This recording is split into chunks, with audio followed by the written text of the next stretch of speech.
For years, the rule of thumb has been simple. Do Roth conversions, pay taxes now, and enjoy tax-free growth later.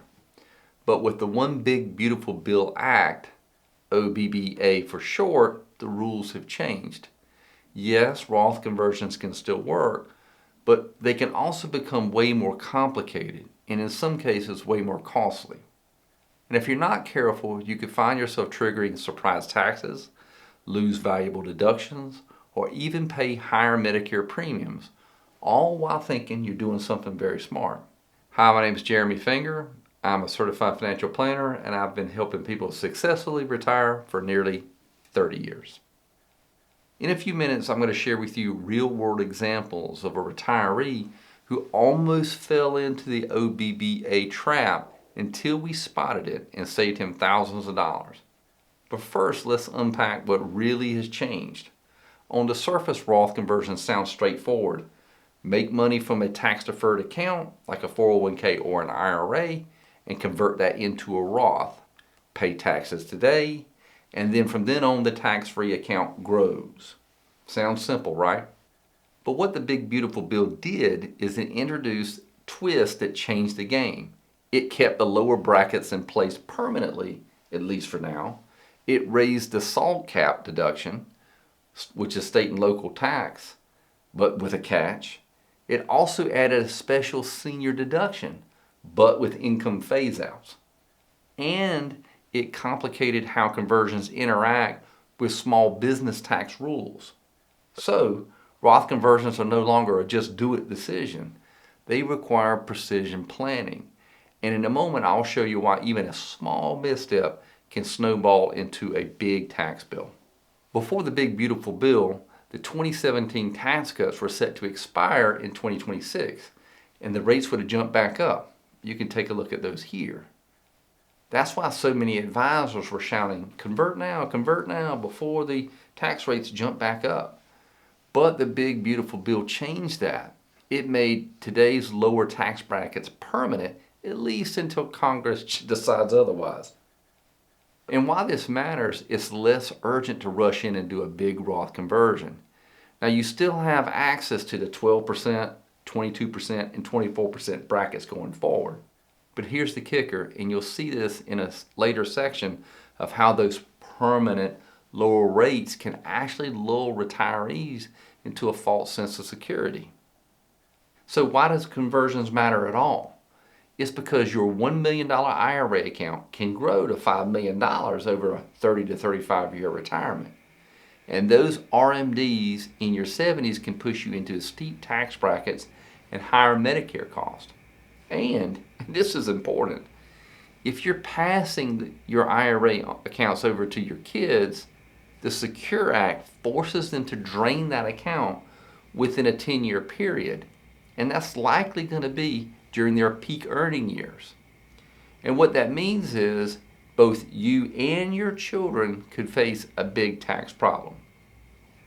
The Big Beautiful Bill takeaway here is with lower brackets locked in, you can still make cautious annual conversions within the 12, 22, or 24% bracket and chip away at that tax bomb.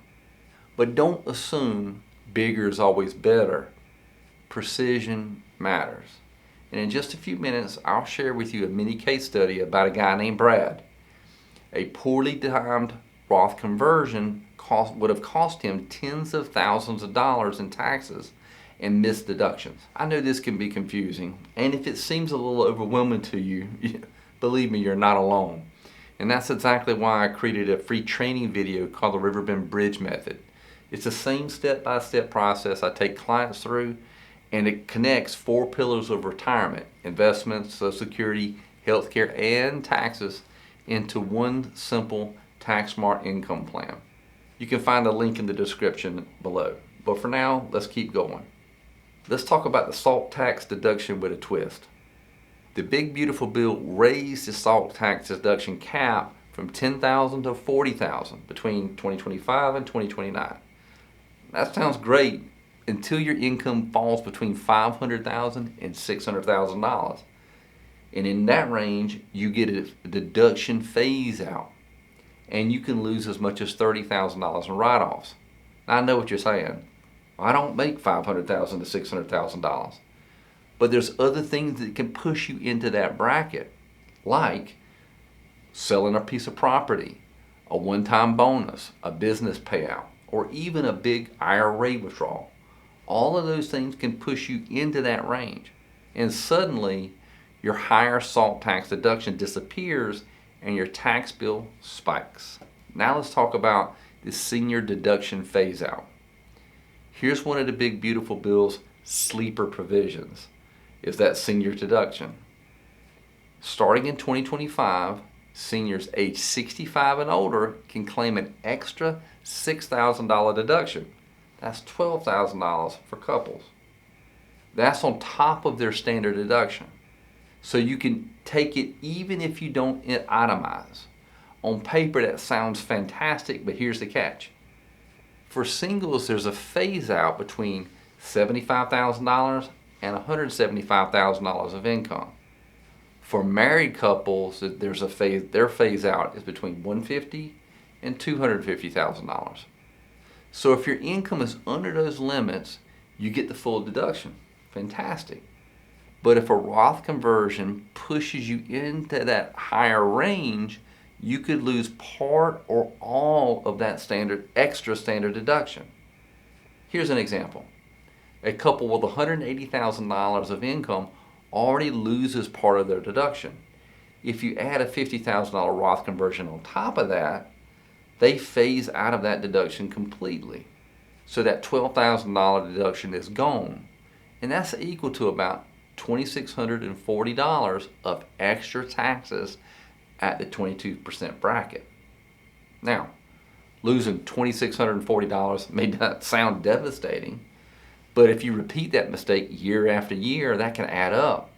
And those dollars could have been spent better on travel, family, health care, gifts to the kids. I mean, every little bit matters, right? The key is to map your conversions carefully and remember that senior deductions only last between 2025 and 2028. And in those 4 years, if you miss it, it's gone. Now let's talk about business owners' QBI deductions. If you have a small business, it can get even trickier. The big beautiful bill has expanded to 20% qualified business income deduction and preserved the PTET workaround in many states. Both of those can lower your taxable income, but they depend on certain thresholds. Convert too much and you can wipe them out. The key takeaway is if you're a business owner, you must coordinate closely with your CPA before you do any conversions. Now, I know all this sounds like a guessing game, and that is true. Roth conversions must be done before December 31st of that calendar year. But your actual income may not be finalized until you file your taxes much later. So you need to understand and what your income is going to be that year before you do the conversion. That means every conversion is a bit of a guessing game. If you push too far, you may overshoot, losing deductions and triggering IRMA surcharges. Planning Roth conversions under the Big Beautiful Bill is like walking a tightrope. The opportunity is there, but there's a lot of ways to slip. Now let's circle back to Brad here, the retiree I mentioned earlier. Brad just left work and was eager to simplify his finances. He was sitting on a $2 million IRA account and thought, well, let's just convert and be done with it. And I've seen that happen way more often than not.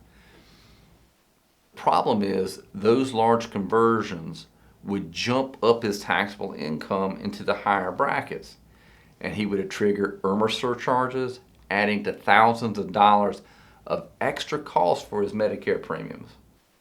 And he would have lost his new senior deduction under the Big Beautiful Bill, which would have saved him $12,000 of taxable income as a married filer. In short, Brad created a short-term tax nightmare in the name of long-term tax planning. But here's what we did instead. We took a different approach. Brad converted smaller amounts each year, keeping him under the 22% bracket.